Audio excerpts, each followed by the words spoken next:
in South Central. These Crips and Bloods have been warring for 30-odd years. One of the longest-running wars in the history of this country.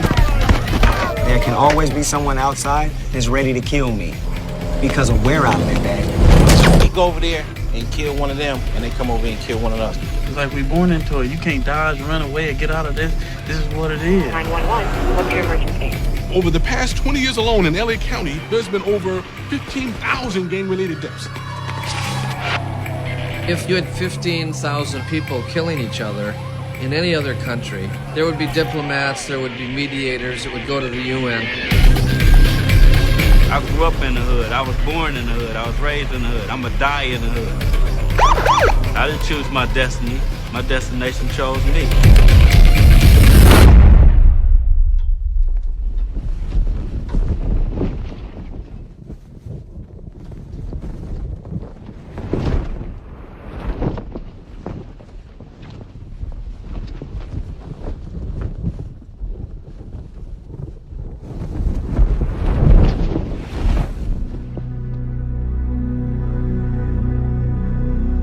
In the southern portion of the richest city and the richest state in America lays a cluster of neighborhoods.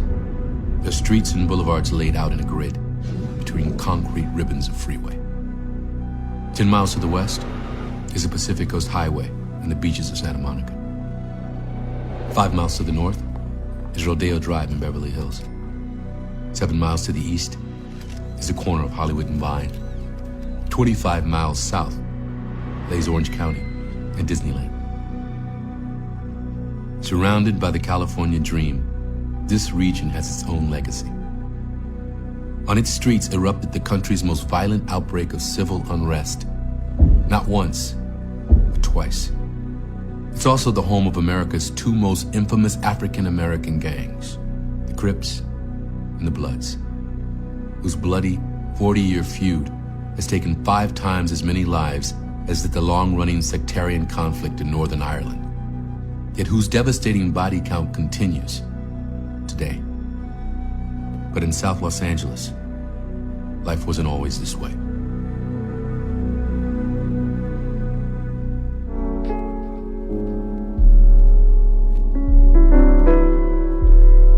One, two, 1, 2.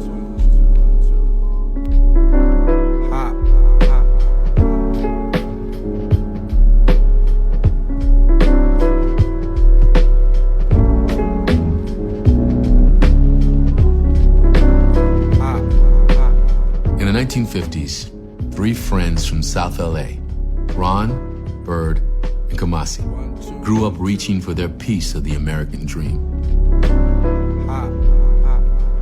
The most significant thing was when I went to join the Boy Scouts. Okay, the Boy Scouts of America. My mother takes me up to the scout troop at Goodyear Rubber Plant, where the original blimp is from 1933 to 1983, parked in our neighborhood right there. So I go up there to join the Boy Scouts. My mother takes me up to the Scoutmaster. He was nice, but he tells my mother, well, I don't know, but some of the parents might object because it was a white troop. See, they say, be prepared, do a good turn daily. A scout is trustworthy, loyal, hopeful, friendly, courteous, kind, obedient, cheerful, brave, clean, and reverent. See, that's the Boy Scouts of America, a bunch of racists. We couldn't be Cub Scouts, couldn't be Boy Scouts, couldn't be Explorer Scouts. We couldn't get involved in organized activity that would take us anywhere that would bear us any kind of good fruit. You see? So we built an auxiliary alternative.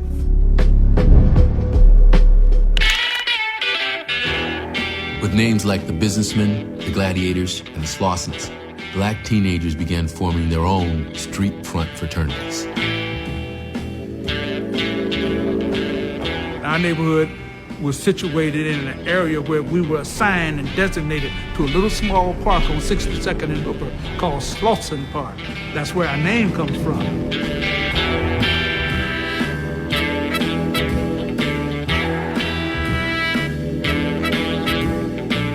The Slossons would evolve into what many consider to be LA's first modern African-American gang. But we never called ourselves a gang. That was something that the city and the police would describe us as. We were clubs. What drew me to Slauson was that they mirrored who I was. And it made one feel like one had some status and you had an identity now, an identity that you didn't have anywhere else.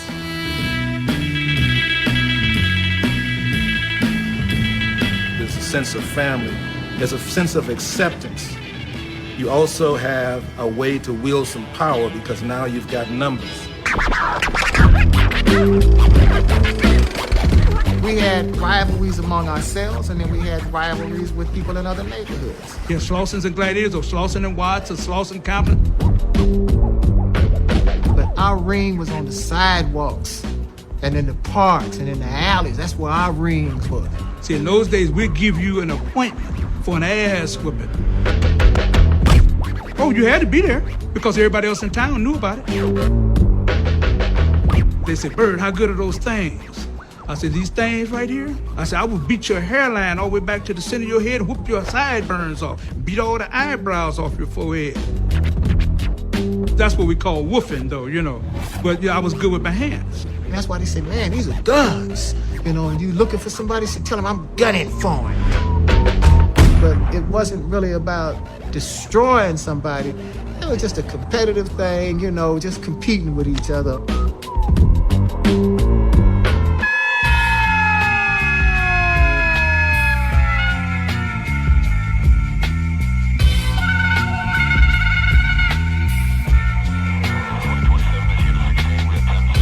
I used to get stopped by the police all the time.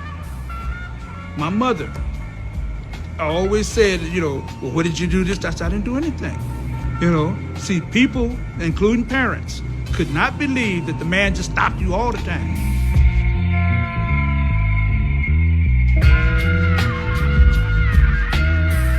Young black men in this society have always been represented as the most threatening figures across the board.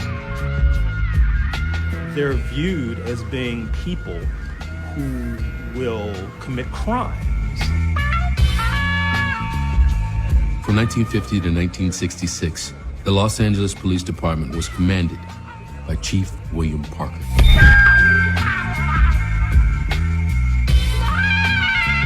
Chief Parker ran the police department like a military unit, and the people who bore the brunt of this were the black residents. Shut it off, get out of that car with your hands up. Get your hands up, I said. Drop that purse and get your hands up. And so the cops were treating these young black men as though they were enemies, as though they were in warfare. Get them up, get your hands up. Right this way. It was an open secret that one of the tacit duties of the LAPD was to make sure people were in the right neighborhoods at the right time. And Alameda Boulevard was the white curtain in LA. You didn't cross Alameda for no reason at all. East of Alameda, these were white areas. Linwood, Southgate, we couldn't go there. You had cops that didn't want you there. And blacks that deigned to cross the line were quickly put in place by police officers. There are barriers, invisible barriers, social barriers, and their job is to reinforce that barrier.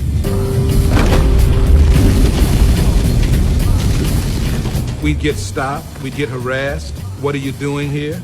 You're supposed to stay in your neighborhood.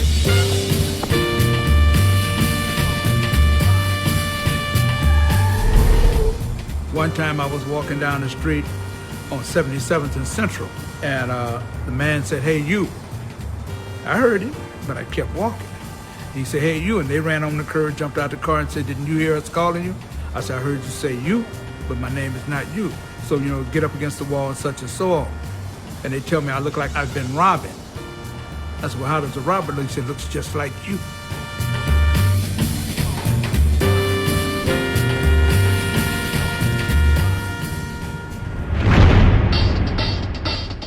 And so you feel this sense of alienation. You're culturally disoriented. You don't have a sense of identity in terms of who you really are.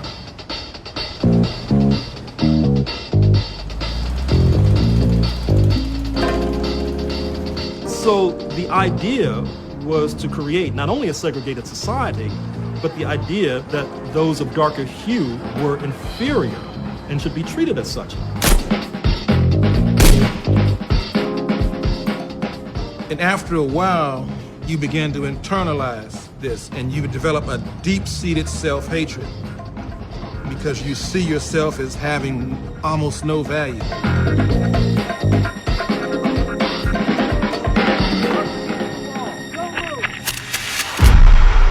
In a free society, I'm walking down the street and police got the nerve to ask me, where you going? Where you coming? Ain't none of your damn business where I'm going. And ain't none of your damn business where I came from. Fuck you talking about where you going? He gonna ask me, what are you doing here? You go anywhere and ask anybody else what they doing there?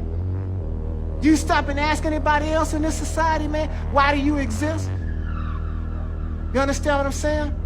But you got the nerve to ask me that all day, every day. Now, what do you think that does to me psychologically? What does that tell me? What message am I being fed every day? See, you don't understand that every day he's feeding me a spoonful of hatred. Every day, that's my diet. A spoonful of hatred. You see? And it's just a question of when is this going to erupt? And upon whom is it going to erupt? Am I going to attack myself? Am I going to attack my brother? You understand? Am I going to attack my own image in the mirror? Or am I going to eventually attack the cause of my anger and my frustration? But the point is, I'm a walking time bomb. I'm going to go off someday, somewhere, on somebody. The question is, upon whom?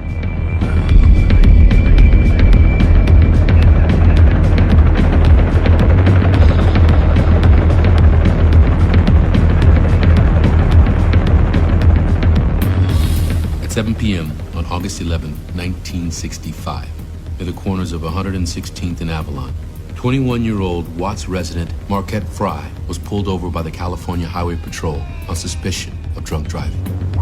A routine traffic stop until police insisted on impounding Fry's car, despite being less than 2 blocks from his home.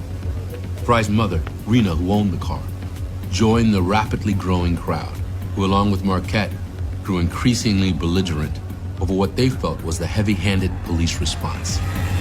LAPD reinforcements were called in, a scuffle broke out, and Fry, his mother Rena, and brother Ronald were all taken into custody. The squad cars rolled away, but the crowd continued to swell as word of the incident swept through the neighborhood. When I walked up on 115th and Avalon, Charles McQuarter from the D'Artagnans, I said, man, what happened? He said, they jumped on Marquette. We just got more and more upset. It was a cumulative thing. It was one racist traffic stop too many. By 8:15, over 1,000 Watts residents were surging up and down Avalon Boulevard.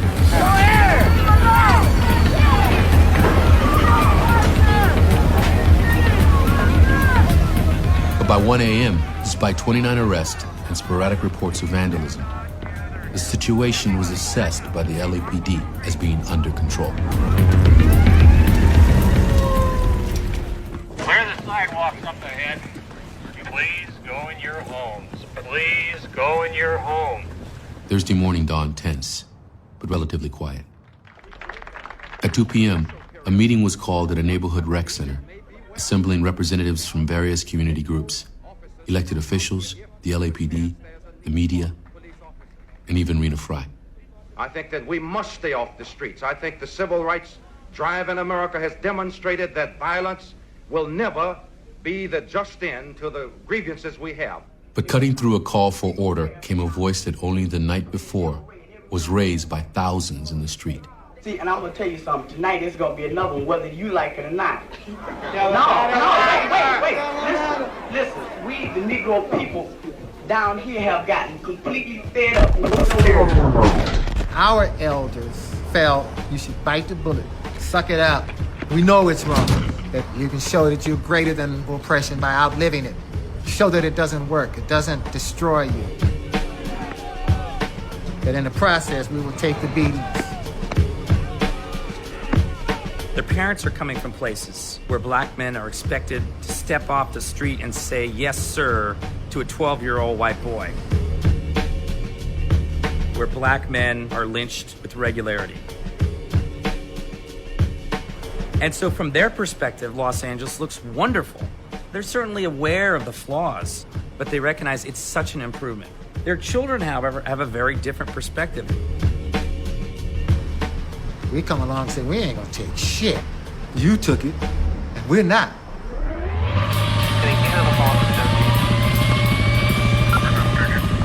By that afternoon, crowds of African Americans again filled the streets. But this time facing over 200 LAPD and deputy sheriff officers. So here we are in a crowd at night on Imperial and Avalon. Things were in such disarray, and we're facing cops in the street. And they went to move the crowd back. See, so when the man moved on us, we moved toward him. And so you're looking at one another, and you're reading the eyes of people in the crowd. There's the body language that says, let's go on and do this. And then they fired some rounds in the crowd. See, all right, it's on now.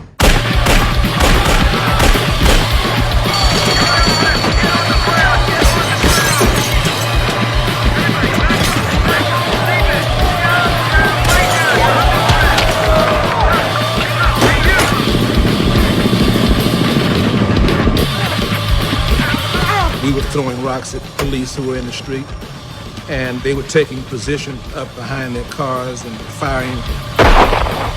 And I said, damn, they're shooting at us. Cops have weapons and they had a law behind them. The citizens don't have anything behind them but their own heart, their own desire, their own determinations, and they're really fighting to survive. And you cannot whoop us. We're already dead. We're already beaten down. We've been beaten down for 400 years. We already got the wounds inside and outside our bodies. How you gonna hurt us? You cannot threaten us. You cannot frighten us. We live in the most frightening places, under the most frightening conditions. We are immune to fear. We are immune to harm. You see what I'm saying? You have stepped into a cesspool. You're the only one gonna get infected.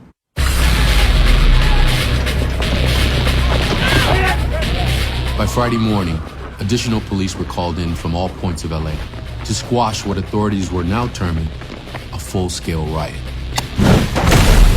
They said they call it a riot. There was no riot. We knew what the hell we were doing. What you're seeing is guerrilla warfare, but the reason that you can't say it is because you never gave the so-called Negro credit for having enough intelligence to be strategist enough to practice guerrilla warfare.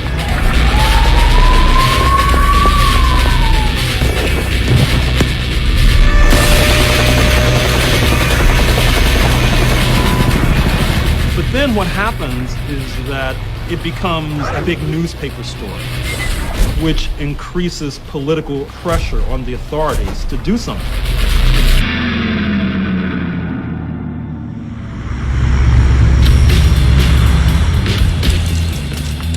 And then they brought in 16,000 National Guard who don't know the terrain. The National Guard in particular is not necessarily trained to engage in civilian crowd control.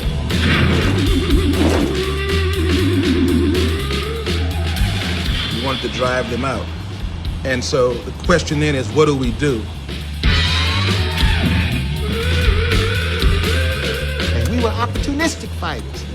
We didn't need stockpiles. We got dilapidated buildings. Here's a brick pile just waiting to be thrown at your ass. Here's a dilapidated building. Ain't nobody living there. You didn't fix it. You didn't remove it. Okay, it ain't nothing but a pile of bricks anyhow. That's coming at you.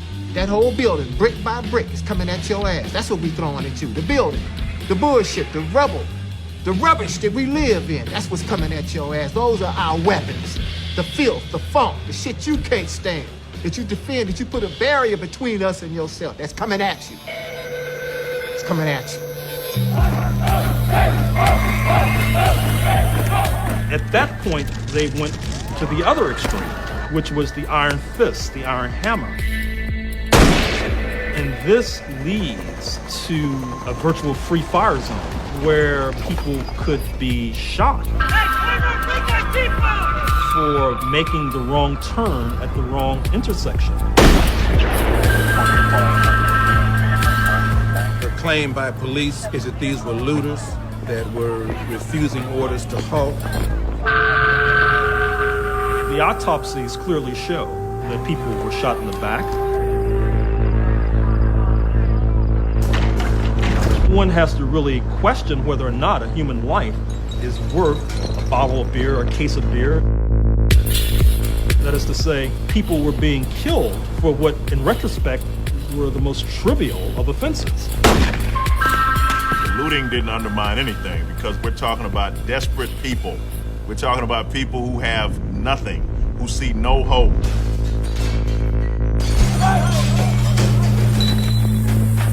This is a criminal, a lawless element with which we're confronted, and that the only thing they understand is force and power.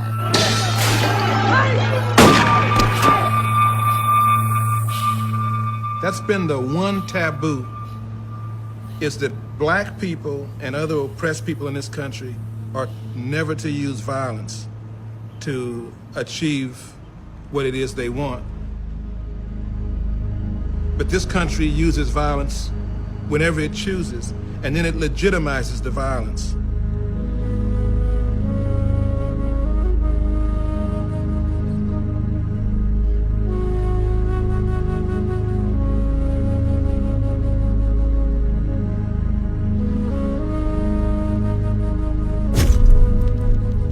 When you send me the message that my life is of no value, then how can your property, how can your society, how can your civilization, how can any of the mores or the rules or any of the monuments, how can any of that be of any value to me when all it has on the door for me is a rejection notice?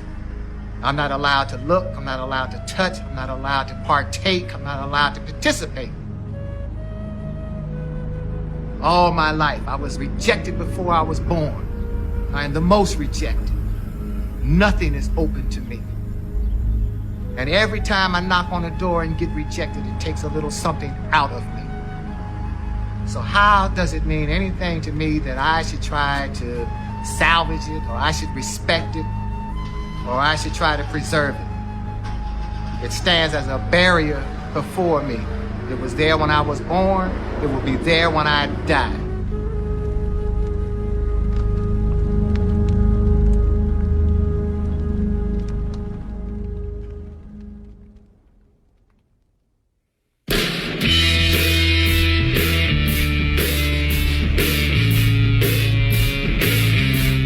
The fact that it took them 5 days to shut down something they thought they could shut down in a day is a testament to that revolutionary spirit. And so there was this sense of pride that we had taken a stand and that we had sent a message out to the world. It's a small step for a man, but it's a giant leap for all mankind now. Newspapers in Europe and other parts of the world carried the story, carried these images. And so, in a sense, it unmasked this country, showed this country for what it really was. Prior to the 1960s, race riots as they existed were really riots of white people marauding through neighborhoods where blacks were living and attacking blacks. The riots of the 60s, Detroit, Chicago, New York, LA, these riots are completely different because they are really manifestations of black anger, black hostility. And that's very new.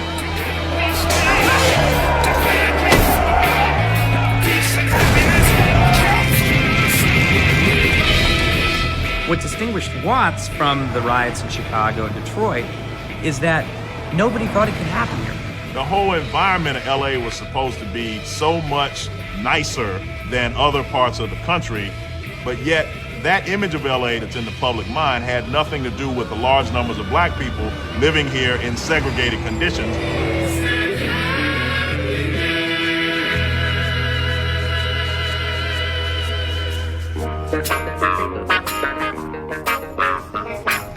The other thing that the rebellion represented for us was it helped accelerate our consciousness from 65 until about 71. Gang activity in LA was at an all-time low. because so many young people were joining organizations like the Student Nonviolent Coordinating Committee, like the Panther Party. People keep on learning. This growing Black Pride movement saw the development of dynamic African American organizations committed to instigating change from within. Keep on turning. Former street fighters like Kumasi, Bird, and Ron now fought the power rather than other gangs, working alongside groups like the Black Panthers on civic programs that ranged from free breakfasts to neighborhood restoration to political activism. Believers, keep on believing. All them youngsters were busy trying to rebuild their communities, trying to build a future, trying to figure out where the fuck do we go from here together, and how do we give ourselves some kind of a future. Gonna keep on trying till I reach the highest ground. But this new Black Power structure quickly found itself in the crosshairs of government agencies like the FBI. According to recently declassified documents, FBI Director J. Edgar Hoover launched a covert counterintelligence operation against the Black Panthers, an organization he described as the greatest threat to the internal security of the country.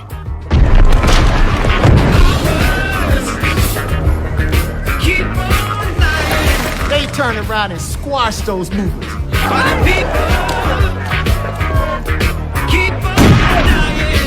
Former Slauson and Panther chapter founder Al Prentice Bunchy Carter and John Huggins were gunned down at a UCLA Black student meeting, while Black Panther founders Huey Newton and Bobby Seale faced arrest and lengthy jail sentences.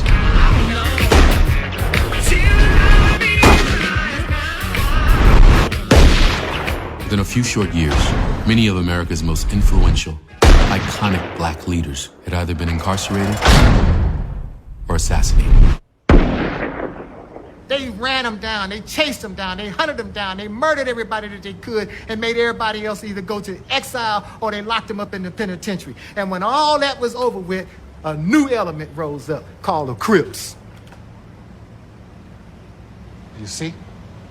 And the shit started again.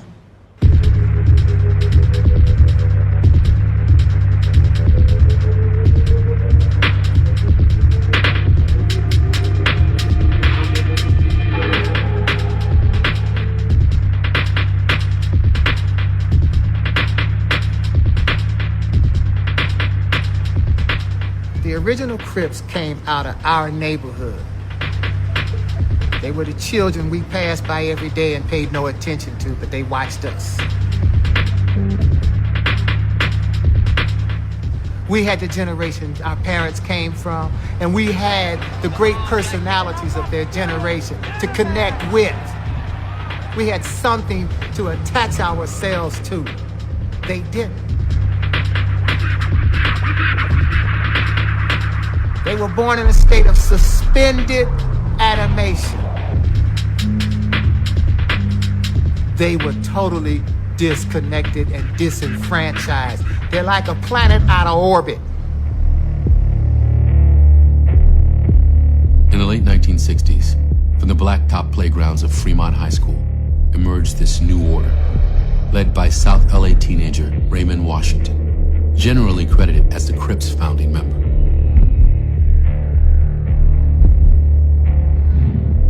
In response, a number of rival gangs formed an alliance, calling themselves Bloods, a moniker adopted by African-American soldiers serving in Vietnam. With the opposing armies now in place, battle flags were raised, blue for Crips and red for Bloods. Yet exactly which set our neighborhood true first blood and why may never be known. Much of the first-hand knowledge has been taken to the grave by gang leaders like Raymond Washington, who was shot and killed in the corner of 64th and San Pedro. Guys don't fight anymore. They don't use the. We used to fight, but they don't do that anymore. Guns. All about shooting, taking them out. Part of the mechanics of oppressing people is to pervert them to the extent that they become the instruments of their own oppression.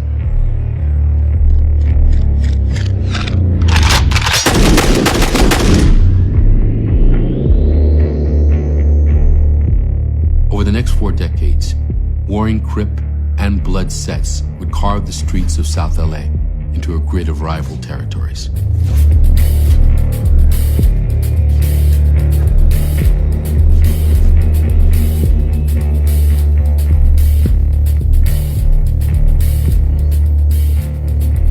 Today, these fractured communities are home to 5 generations of urban soldiers.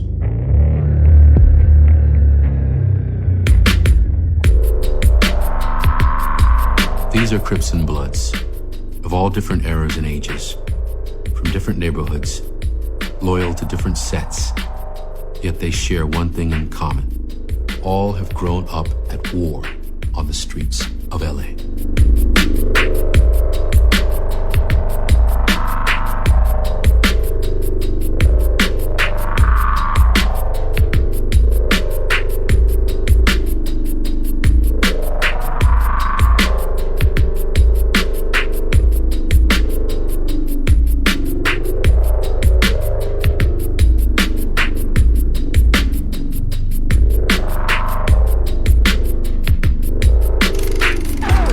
Where I'm from, fuck you. That's just how it is, where we come from. That's just the whole motto, kill or be killed.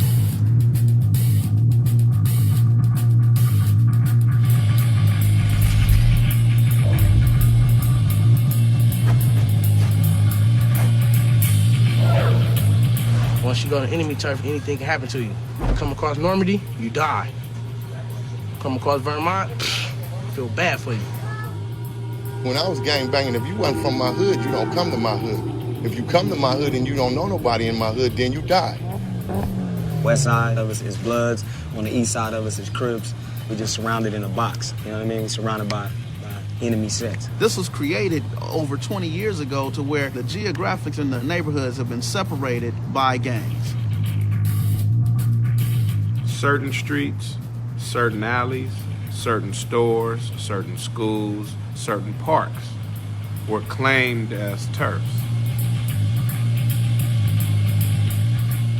You can't go to this gas station, put some gas in your car. You can't go to that Burger King over there because you're in the wrong neighborhood.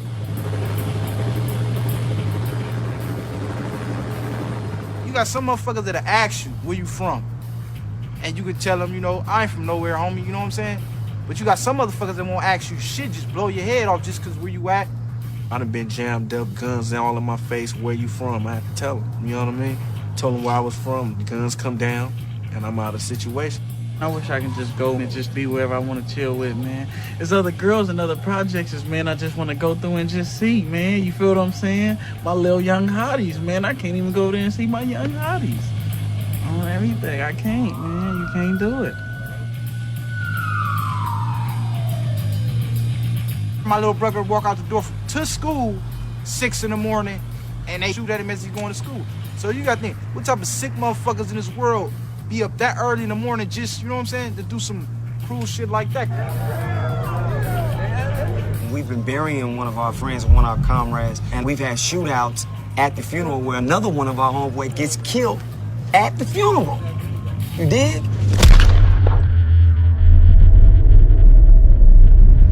So as we live amongst each other, there might be one street, it might be one gas station that services 2 or 3 different gangs. Well, when I get to the gas station, I have to find out what are your intentions with me while I'm pumping gas. So I cannot turn my back and allow you to shoot me or hit me in the back of the head. I have to look you in your eyes and see your intentions. And when I look you in your eyes, I'm looking to see if you're a wolf. If you're a wolf and I'm a wolf, then we need to come to some sort of agreement so we can both get out of here peacefully. And if you're a pork chop, I'm happy. Let me go on and get my gas, pork chop. I appreciate you being here. When I was in the communities talking to guys in the gangs in Watts and Compton and Inglewood, that so many of these, particularly the younger guys, had never seen the Pacific Ocean. In a gang-infested community, there are situations where people will not leave a given 10-block radius for years. put it like this, man. For those that don't go nowhere, they got a fucked up attitude about a lot of shit. Why? Because they don't know nothing else. And he's been taught, man, that if you ain't quick, you dead. It's what they call slipping. Don't get caught slipping. Slipping means relaxing, being off guard, not on point, not always hostile, hard, ready to do and die, and be the one who does instead of the one who dies.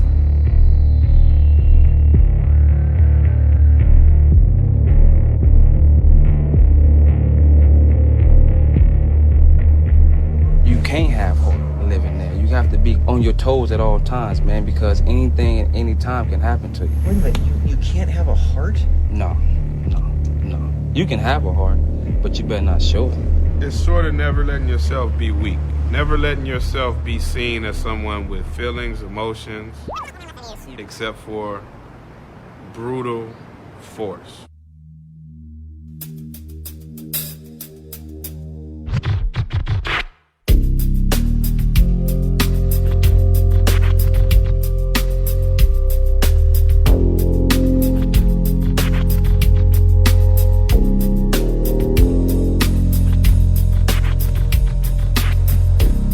Ghetto, you will be taken advantage of. You will be targeted. Sharks will just eat you up. So out here in the concrete jungle, you got to be respected as a man. But in most cases, respect is actually fear. You better respect me. You better fear me. You want to have that hard look. Everything is hard. You want to be in that right state of mind. If you're feeling good about your dress code, you're going to represent to the fullest. About your dress code, your state of mind. If you're feeling good about your dress code, You don't want to dress like no sucker. Not out in the world, not in the game. State of mind, state of mind, state of mind, state of mind, state of mind, state of mind, state of mind. And that's all we know, man. It's looking good. Feeling good about your dress code, dress code, dress code. And do whatever it takes to look good. Feeling good about your dress code. I was on book tour, and 2 guys were with me in San Francisco to be interviewed. I knocked on the door of their hotel room, and they said, "Come in." And here are 2 of the most hardcore gang members, and one of them has got his ironing board out, and he's got his traveling iron, he's ironing his clothes. It's the look, man, you know. We used to get some starch and we iron our shit. It was like fashion. To make your pants stand up in the corner with nobody in them. What about that? You know what I mean?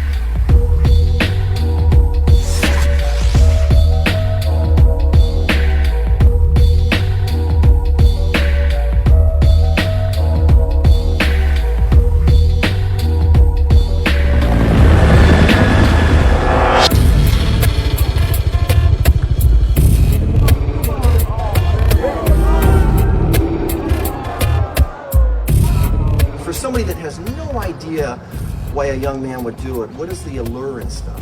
I joined the gang not only for the protection, but for the love, for the unity, to be a part of the family. If you're living in the ghetto and you're living in an environment where you're being assaulted like I was, I just got tired of being a victim. It's like either you the victim or you the victor. Raised into it. It's not like you're finna get out of it some way. You raised into it like this is what they teach you at a young age. I was really a good dude. Then, you know, getting chased out of school, getting shot at all the time, and you like, fuck it, I'm damn if I do, damn if I don't. I didn't get jumped in this. I grew up in this. My mom grew up in my neighborhood. My dad from my neighborhood. All my uncles from my neighborhood. So I don't look at it as like no gang thing. It's just family.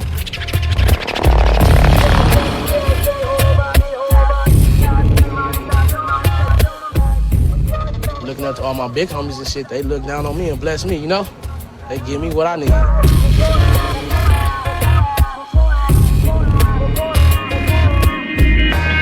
And that's why when he's hooked up with his crew, they feed him, they looking out for him, they putting clothes on his back. Okay, but now it's time to get in this car and go get these niggas that just shot up my house. What you gonna do? You obligated to do. That man just fed you all month. So how can you say no to that? Let's go kill these motherfuckers because, man, shit, you feed me.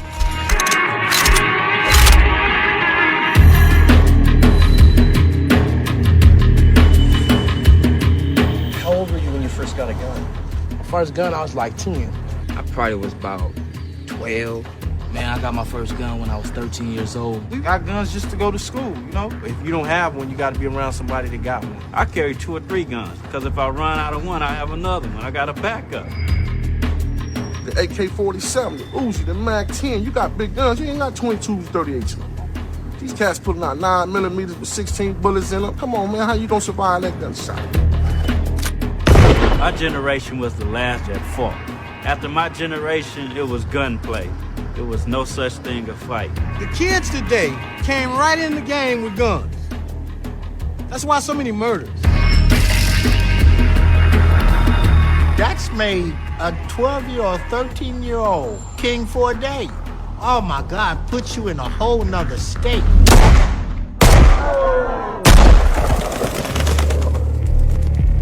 Just the sound within itself said that you cleared the block. You cleared the block. People close their windows, shut their doors, car alarms go off, the dogs and cats run, ain't no rats. I mean, you cleared the block. And you standing there 12, 13 years old with the pistol smoking. And you stick it in your pocket and you walk on home.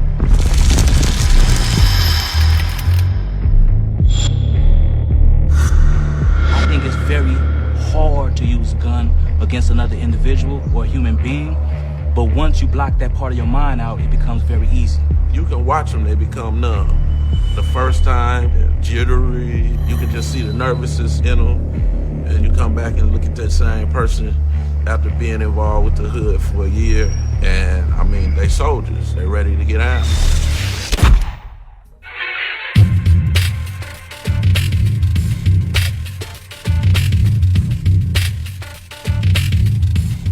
These wars go farther back than most of these kids been around. A lot of them not sure about why the war was going on, but they started doing what was being done. Don't nobody like us. But that's even before our time, before I was born. It been like that. So I just grew up into making more enemies. We at war with a lot of people right now. But being who I am and the shit that I've been through, I got a lot of love for being a real motherfucker out here. And that has saved my life many times, you know what I'm saying?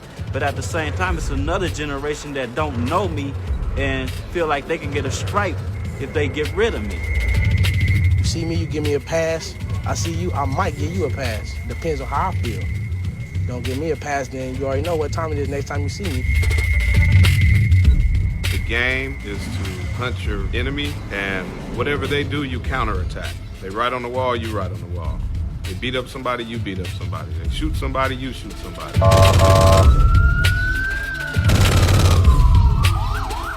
They come over here and shoot one of us, we go over there and shoot like 3 or 4 of them. We gotta shoot back. We gotta do what's necessary to survive. And it became a dog-eat-dog war. When one of your loved ones get killed, then what you expect to do? You gotta retaliate. Because your heart is broken, not theirs. You know what I'm saying? You in tears, not them. So now you gotta make them feel what you feel. And it's just a vicious cycle. It just goes over and over and over again. 9846, stand by.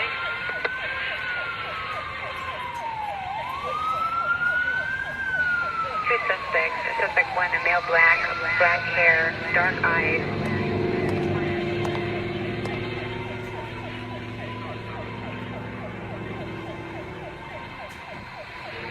Dark complexion and medium length natural. Suspect 2, male, black. Short black natural. White t-shirt, no further description. Even though I'm in the game I'm in, I pray. But how do you deal with the moral argument, man? I ignore it. I don't pay attention to it. There's really no room in this world for soft motherfuckers, man. Soft motherfuckers don't eat. I wrestle with my moral issues a lot, man, because I know that ultimately this ain't the way that God or society intended it to be. So a lot of times, man, I know morally I'm a good individual, but sometimes I gotta put that moral state of mind behind me and become an animal.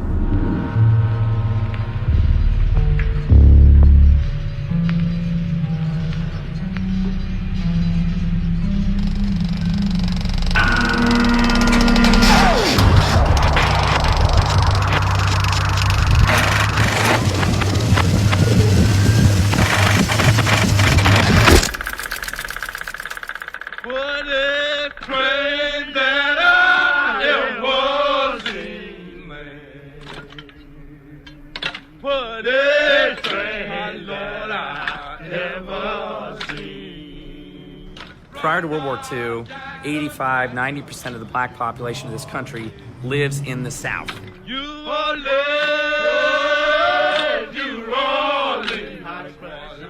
Black people had primarily lived in the South because of slavery, and the South was a rural, agrarian, a farm economy.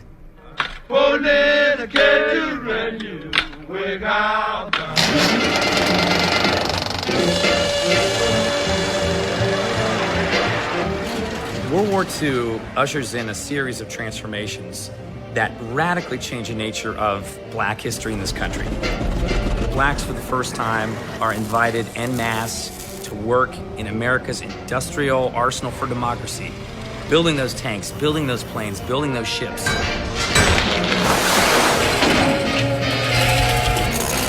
Between 1940s and 1970s, you see over 4 million African Americans leave the South in ways that had never occurred before. Head for New York, head for Chicago, head for Los Angeles. For the first time, they were integrated into the American work economy. They were earning enough to be lower middle class homeowners in LA and to establish, if not exactly, a very close similarity to the American dream.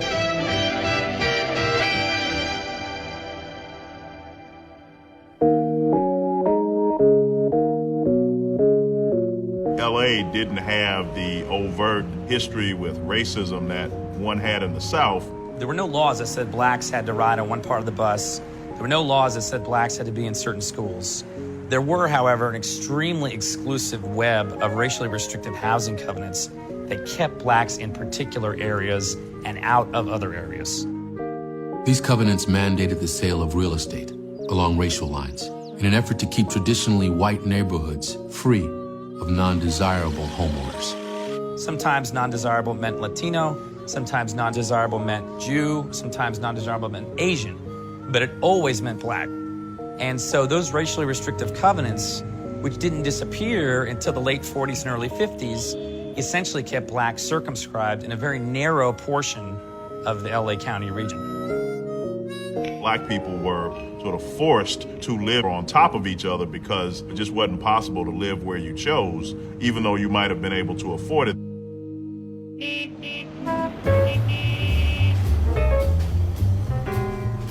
South LA residents responded by transforming their allotted territory into a thriving cultural hub, with Central Avenue developing into a sort of Harlem West.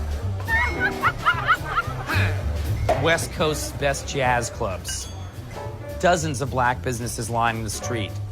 People dressed in their Sunday best on the weekends. A period during which the most affluent and the poorest blacks live essentially side by side.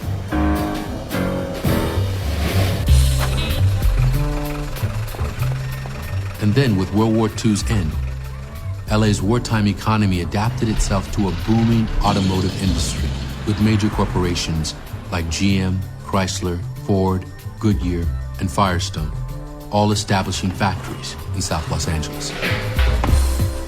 You work in a factory, you got good benefits, you could buy a house, you could buy a car, you could raise a family, you could live a working class, a lower middle class life.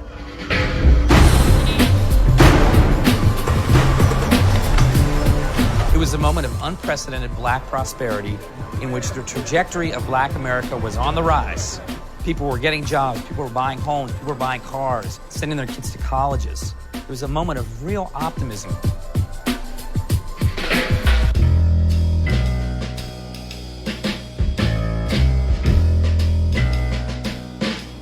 the late 1950s, you begin to get the first wave of what came to be called deindustrialization.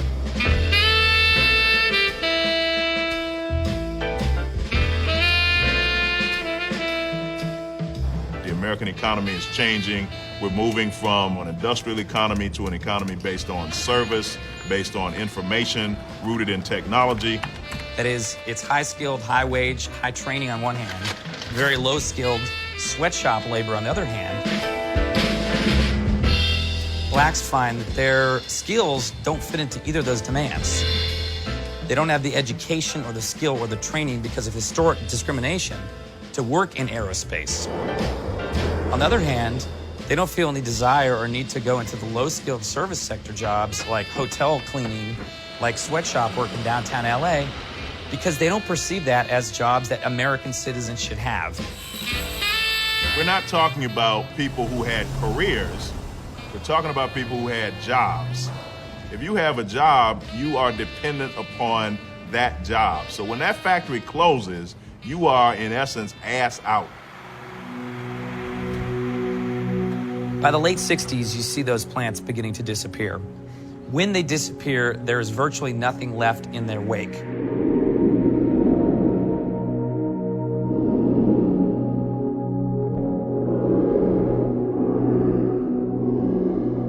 And so it leaves a gaping hole in the economy of that region with consequences that are just enormous.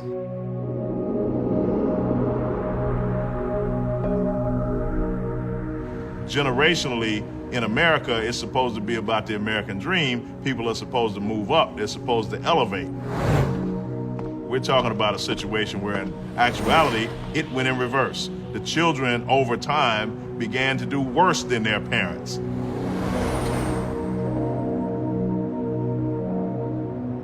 In 1975, the Los Angeles Times sent reporters into the streets to assess progress in the city's black communities, 10 years after the Watts Rebellion.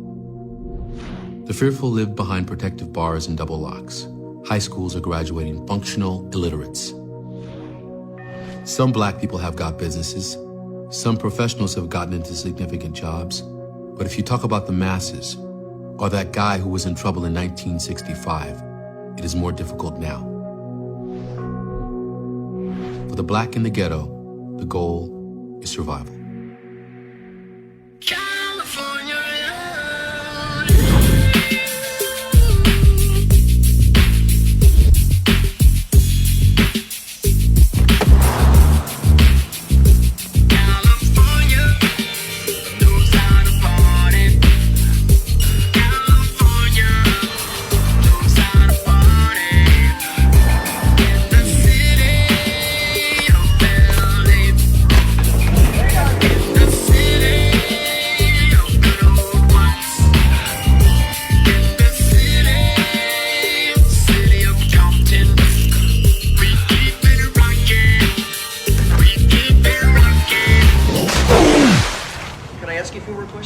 Yes, definitely. Hold on, let's set this up. I don't want to lose what you say.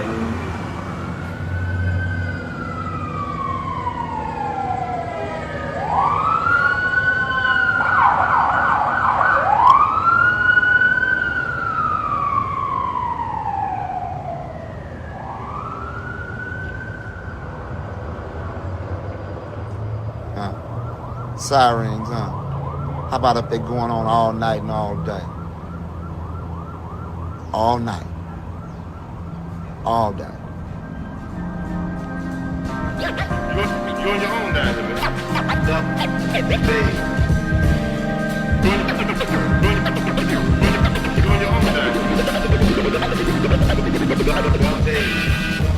Got a Hurricane Katrina going on right here, been going on. Gang of refugees, if you want to call them that, we displaced like a motherfucker.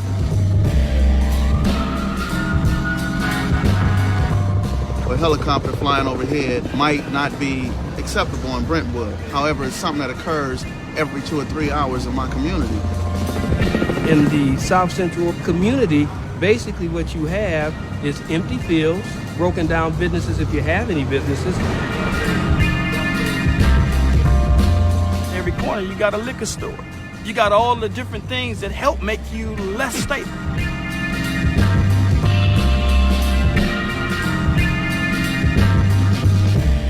Take a walk down Adams Boulevard from Crenshaw to Vermont and you tell me the opportunities that are available. Low-income housing, 5 or 6 churches, gang violence, crack. The introduction of crack cocaine onto the streets of LA in 1981 proved to be a major tipping point for an already vulnerable community. When cocaine came into our area, it broke up a lot of homes. You know, a lot of people just thought crack was the way out, you know, without even thinking about their kids. You know what I'm saying? That would broke a lot of homes up. If that crack would never came, you probably still have nice little homes and nice little families, you know? But when that came, that like tore everything apart. Let me ask you, man, did you have a conventional childhood? Hell no, dysfunctional ass family. Can you tell me about it? Fucked up. Father? See, out of here. He been gone since '93. I was raised without a daddy, basically. So I had to be a man on my own. Take care of my mom and shit, my G-moms.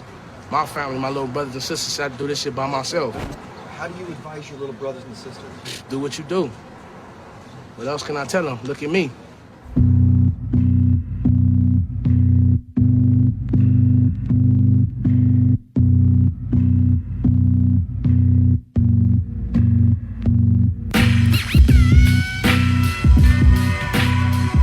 I grew up watching my dad beat the hell out of my mom. I watched my father, an alcoholic. I smoked PCP with my mother. You know what I mean? I grew up on drugs, man. I mean, you know, I got kicked out of 10th grade for selling weed for my mom. My mom was on drugs, you know what I'm saying? Now she cool, you know, but back when I was younger, my dad, he in the federal penitentiary, 12 years, you know. I grew up in a house where my grandma, my uncle, everybody was selling drugs. You know what I'm saying? I grew up to where when the police raided, they handed me drugs to hide and all this other stuff. I grew up in a home where my mother worked 2 jobs but had 3 boys. So you can imagine we were unsupervised, so I found my supervision outside of the home. She was too busy making a living than to love me. Even though she tried and did the best that she could, it was not enough. I could say that my whole life, I was trying to figure out why my mother didn't love me, or why my mother didn't show me love. If she could say it, she couldn't show it, meaning that she never once gave me a hug or a kiss. It'd be $20, because she would have to go somewhere. But all the while, I saw her chasing other men, other people, and giving them the love I thought I should have. It made me act out. It made me resent her in a certain way. Only because I could have resented my dad, but he never showed me the negative imagery. He just was gone. So all I had was a thought of who he was and who am I?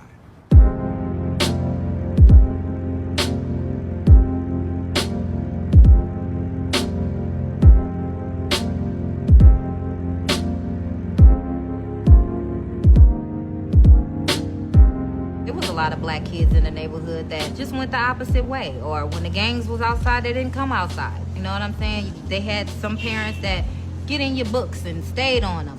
But if everybody had that, then a lot of things would have been different, but that wasn't the case. A lot of minds are messed up because they don't have that support. They don't have no one that really got their back. They don't really have no one who understands them. Got the homies down the alley drinking some 8-ball and they tell you you are something, we love you and you can be a part of this, then where you gonna go?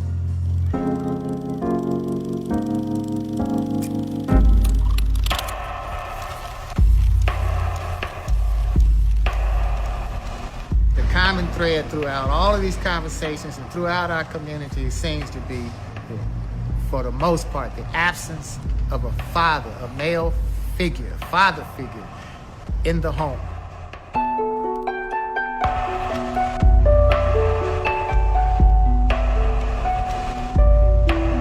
I wasn't taught at all about manhood.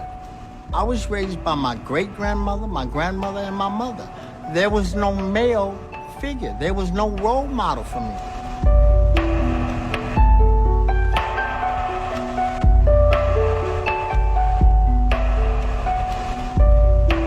So if you come up in a home when there is no male influence, there's no strong male influence, then everything is going to be out of whack. The people that taught me wrong. Taught me how to be hard. Taught me how it was about being tough. You're gonna teach me how to be a man by just fighting. Tell me fight somebody or go shoot somebody. That's the way they taught me being a man.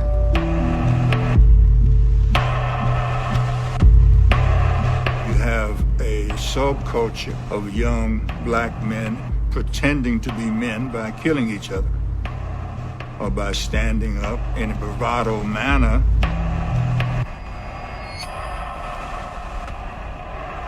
But they're misguided.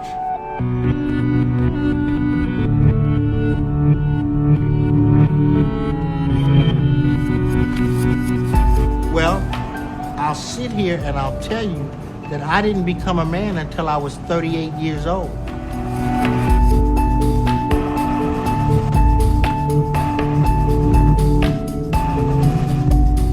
Because I had to hold the hand of a man. It was just that simple. A man had to stoop low enough to take me out of the gutter and say, hey, this is the way to go. This is what you do. This is how it's done.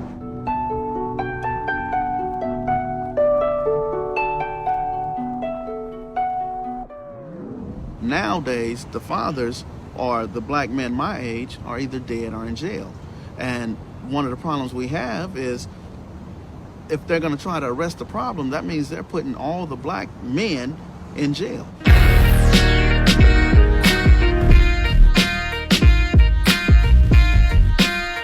A 2003 Bureau of Justice report reveals that 28% of African American men, more than 1 in 4, will be jailed or sent to prison in their lifetime. We have engaged in this country in an absolutely historically unprecedented experiment in mass imprisonment. We now have an imprisonment rate that is 6 to 7 times higher than it has ever been before in our history. It's a hustle called capitalism. Got my niggas in prison or stuck in the system, yeah. And in 2007, California's governor announced plans to spend $7.4 billion to build 40,000 new prison beds. I'm from a place where the fucking Terminator is the governor. You look at the population of the people in the penitentiary, particularly from the 1980s going forward, black men are disproportionately represented. That's the new cotton field right there, the pen. Concrete slave ships never move. With niggas like us get used like a mule. Don't let them catch you, arrest you, strip and undress you, throw you in a cesspool. What this means is we are breaking up even the possibility of there being intact families with a mother and a father present, raising a child together. The nigga Because we are sending the men off to prison at unprecedented rates, usually for nonviolent offenses. The ghetto is a nigga trap, take the cheese. Soon as you do it, here come the police. Invented and designed for us to fail. Where you gon' end up, dead or in jail? The ghetto is Even with time served, many of those determined to start a new life find little freedom in their release. I go to get a job, I'm working for Xerox, and I lied on the application, and they found out I was on parole, and I lost my job. I used to be jealous of my wife going to work every day. This is my wife. A woman that stood by me, grew up with me, been with me ever since we was kids. And she would go out the house and go to work, and I would be mad at her because she could go to work and I couldn't go. I would be mad because she's paying the bills and I couldn't pay the bills. Man, I felt like, man, we over here, man, we locked in a box, man. No matter what we do, we get a record, we're not getting nothing. I just got the pen. They don't hire me because I'm a parolee. So what I'm gonna do? Just sit out here and be broke? Stop it. Either I'm gonna sell some weed, some dope, some crystals, some heroin, or I'm finna rob. To make ends meet. That's the bottom line. I'm not finna see my nephew, my son, my mama, or nobody starve because These motherfuckers won't give me no job, so I gotta do what I know how to do. There's never no cycle to get us out of this. There's just a cycle to get us back into it. So of course people are going to behave in ways that are antisocial if we don't let them behave in pro-social ways.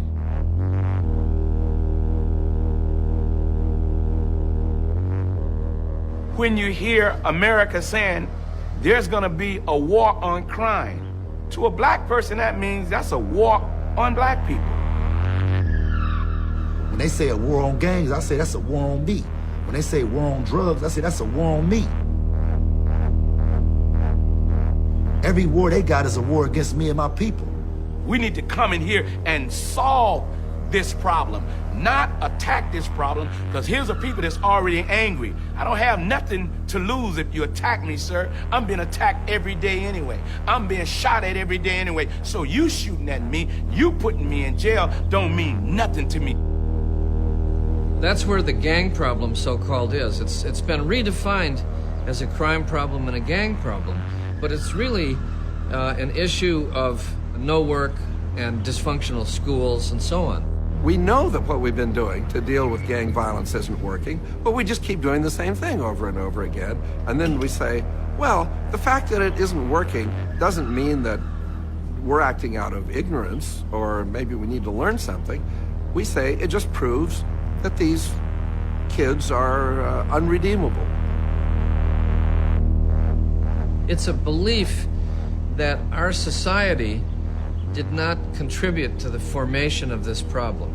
That's the story of the scapegoat. The gang member is the scapegoat. Nothing's our fault, it's their fault. We didn't create them. They're inevitably incorrigible.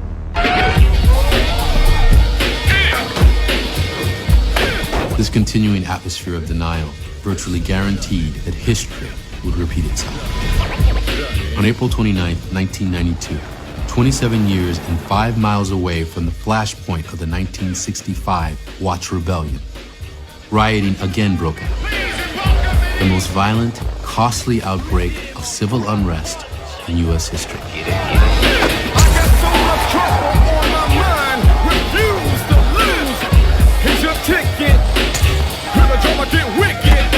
The explosion of angry protests was touched off by the outcome of the controversial Rodney King LAPD police brutality trial.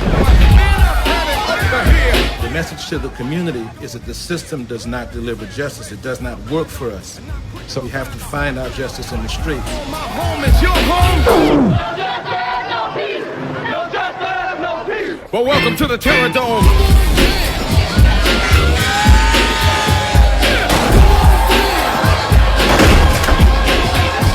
But unlike the 65 rebellion, which was primarily contained to Watts, the flames of 92 burned their way to the very doorstep of bordering affluent communities.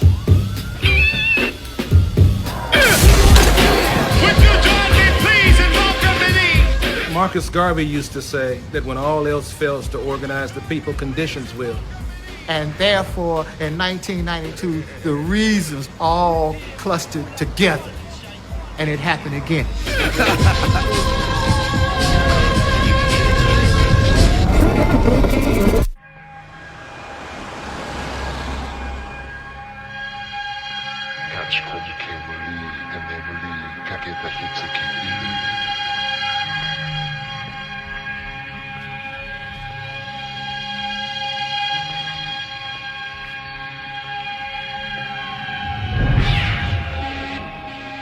In the aftermath of 92's uprising, a high-profile private sector initiative was formed to create Rebuild LA. The $6 billion investment program defined its goals as long-term, systemic change and promised to create 74,000 new jobs within the riot zone over the next 5 years. At the same time, a tentative truce between several Crip and Blood sets helped establish a tone of optimism for South LA's war-weary community. But just 1 year later, with many South LA neighborhoods still in ruin, Rebuild LA quietly closed its doors. A young generation of kids heard about this promise. They momentarily got their hopes up, They committed to this peace treaty, and instead they learned that it was just another fork-tongued promise of the man.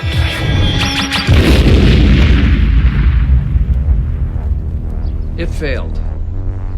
We should have known what the future would be in other cities from here to Baghdad. Gang warfare would resume, and for the next 15 years, continue unchecked, with almost no effective outside intervention. See, cause I'm a motherfucking villain. The definition is clear, you're the witness of a killing. You know what everybody looks at him and says? You're the worst motherfuckers in the world. We don't like you, we don't want you, we don't even want you to survive. We want you to go away. We want to pretend like you don't exist. I'm coming straight out of Compton. When something happens in South Central Los Angeles, nothing happens. It's just another nigga dead, dead, dead, dead, dead, dead. This is my grandson. His name was Mark Cornelius. He was 17 years old, very promising young boy. And in 1996, he came here to Los Angeles to visit me. I begged my son to allow him to come from Yuba City, California, to visit me. He was here 3 weeks, and he was shot and killed 10:30 in the morning, walking across the street headed for Dorsey High School. He didn't have gang colors on. He didn't even know too much about the gang. As a matter of fact, he said to him when I warned him about where to go and where not to go, he said, "Grandma, this is America. This is where we're supposed to be free. This is where we're supposed to be able to walk down any street we choose." And the next day, he died doing what he thought was his right.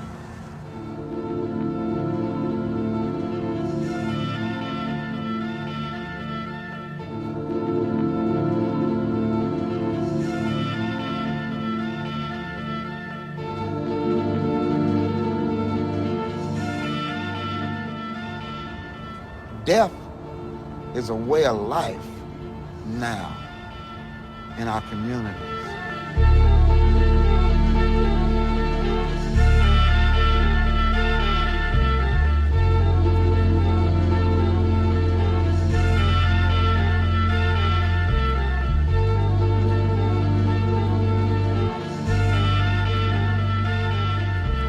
Can you imagine a society where mothers are burying their children instead of their children burying their mothers?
It's okay to cry.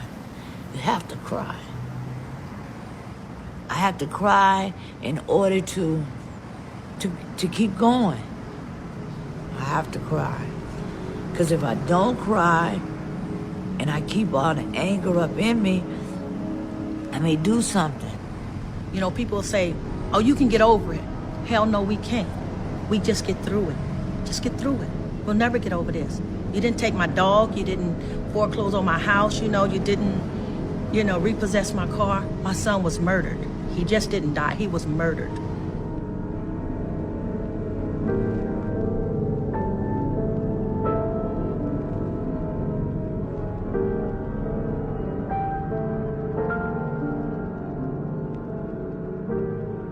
So when I finally went back to school, I was always crying, and it's amazing. All the kids look around and they're like, a lot of the girls all teary-eyed, even some of the boys. And then I would ask them, how many of you guys know somebody, an uncle, a father, a friend, a schoolmate who was murdered? And when I asked that question and 3/4 of the class raised their hand, I just broke down in tears.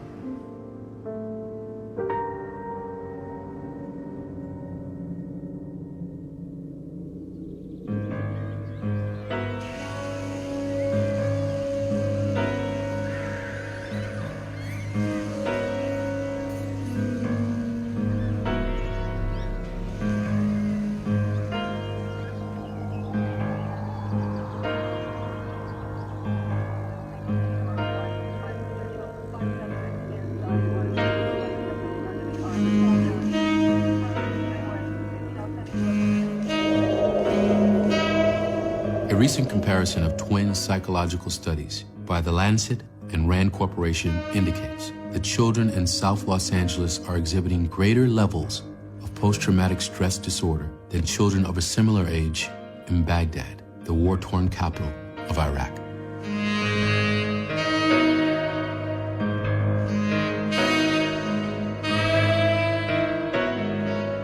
And if they don't get resources for these youngsters, what's going to happen? You got another group of angry children, another group of killers.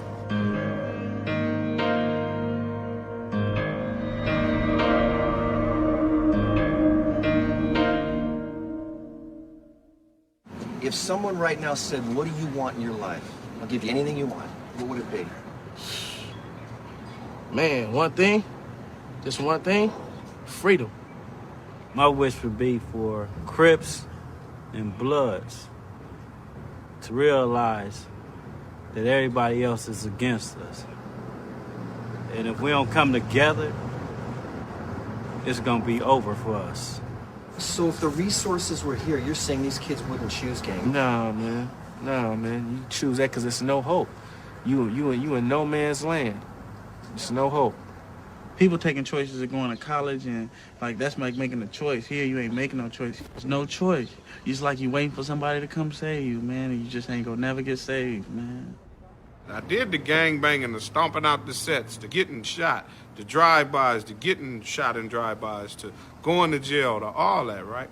But had I had a chance or someone else tell me, fool, you playing the devil's game. Since I've been in the gang, man, I've done been to the county jails, to several penitentiaries, and back and forth through war as far as gunfights and stuff. So this perception that gang banging is wonderful, that it is the lifestyle to live. It's no lifestyle to live, period. Your reward for gangbanging is to be crippled, lamed for life. Your greatest reward is life plus 40 years.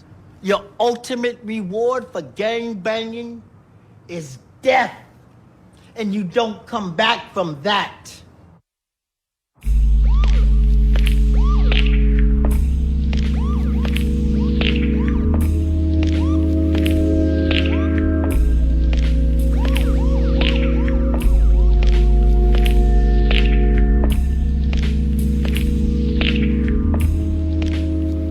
Today, the streets of South LA have given rise to a new sort of gang, determined to fight not simply for turf or colors, but for the lives of the next generation. I work with about 400 or 500 high-risk youth every month. The first thing I do, I apologize to them because I have to let them know my generation has failed you miserably. See, I'm 51 years old. I've been through decades of this structure. So we let them know that, hey, we have done some wrongs just like you doing wrong. These peacemakers, many of them former gang members, have stepped out from behind the guns and are now standing between them, literally risking their lives with the formation of street-level gang intervention organizations. Privately funded, receiving almost no support from either state or federal governments, these grassroots movements are taking the first crucial steps towards stopping the cycle of gang violence. People who care, who want to see a better community, who want to see a better country, we got to start getting together and having some sit-downs so that we don't keep breeding generations and generations who only think that that's the way to go. An alternative to that lifestyle has to be put in place. And if they want to see change, then they're going to have to be willing to invest in that alternative lifestyle.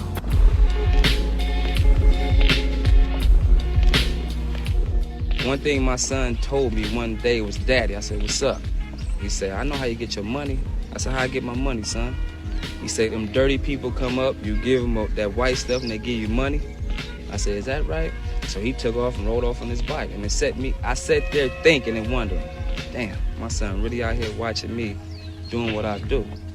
So if I still continue on robbing, whatever it is, he's gonna do the same thing. Right then I made a choice in my life. Whether I was gonna stick by them or stick by us. Us is meaning me and my neighborhood, my gang. Them meaning my kids.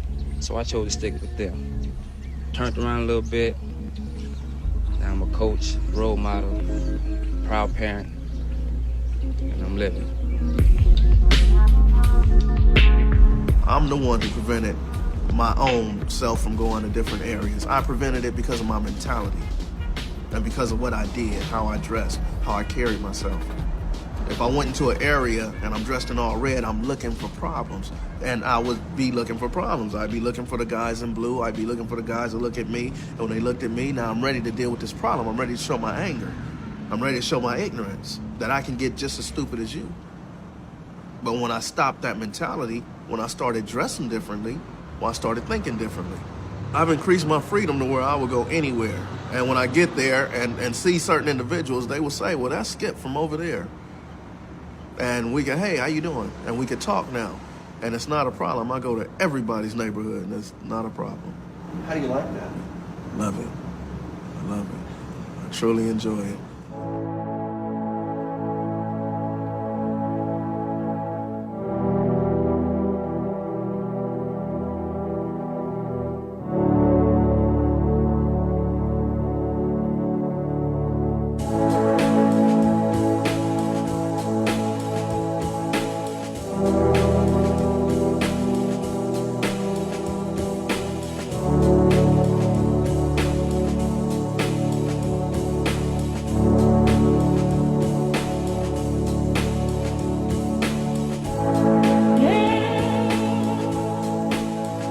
A democracy. We have the resources. We're the richest country on earth. It is absolutely outrageous. It is inexcusable that we have failed to meet the most elementary tests of what it means to be fellow citizens and build a community.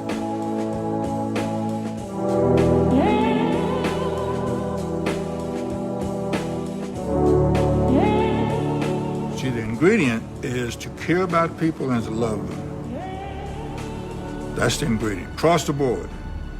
And to understand that they are human. They're not gang members, they're human beings.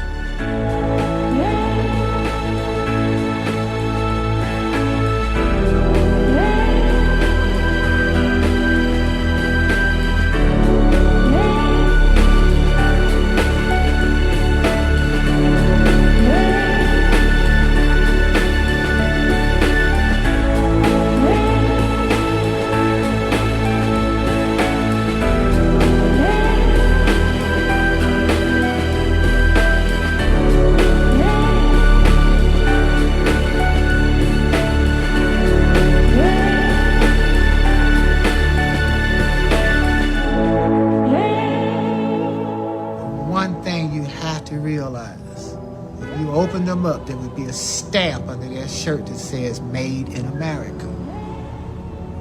Okay? Not no place else.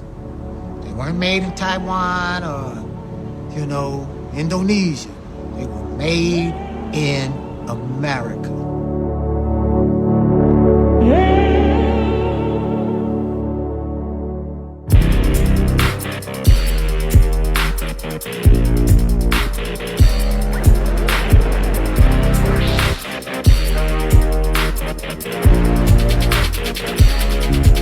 See, I was manufactured and packaged, an American bastard. Tragic born in the rapture, story classic with blasting. Cadillacing was smashing, mama stashing that cash in. Hustling, that's what was happening. 82 clip was backing, rolling back then we had it. Could coca up in that plastic. Mammy rock tricks like magic. Pappy disappeared, can you imagine if I seen him today walk past him? Wouldn't know him from Adam, Adam from Adam, Adam, Adam from Adam, Adam. Yup, I'm from a dysfunctional familia, cause the mentality in my community, man, I kill you. But I hope it's homie, I feel you. I was raised up on welfare and barrels, spending food stamps in the store, even when the club was there, they shit for free. Food banks and government cheese and county funded dope fees. And every H-double-O-D, pay attention closely. Crack was the commodity, a classic USA biography. I was just a child that honestly see.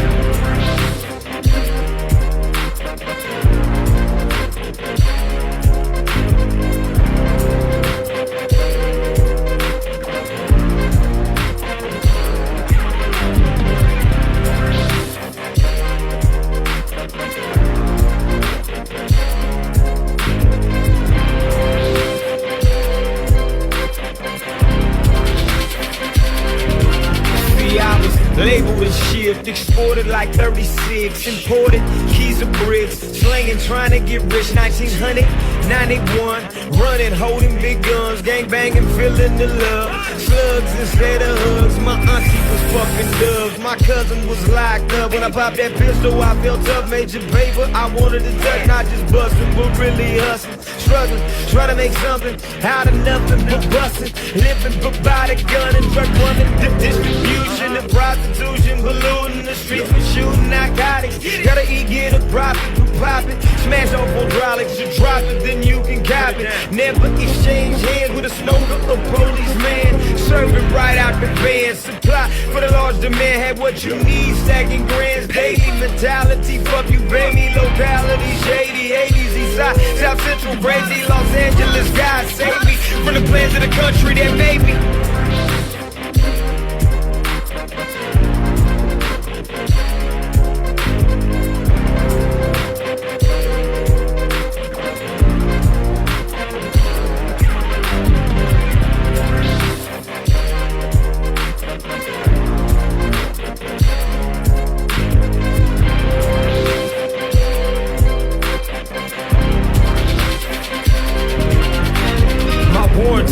Guaranteed for my full life expectancy. Past 21 ain't expecting me. Rather 3 strike and sentence me to slavery. Modern day USA, even after the CIA gave us the cane and then they taught us how to slang. We just children of the game, following our forefathers' name. We all trapped in a fallen brain, trying to survive and escape the pain. Nowadays they scavenge your vein, trying to survive the whirlwind. God, don't take no more of my friends and speak the truth. It's the truth daily in these LA streets between Crips and Bloods, essays and blacks. Just something you gotta seek. A conscious of the mark of the beast. They wanna be born, told me. With a chip revolution in these streets, calling us terrorists. Don't you read or watch the news on TV? It's war.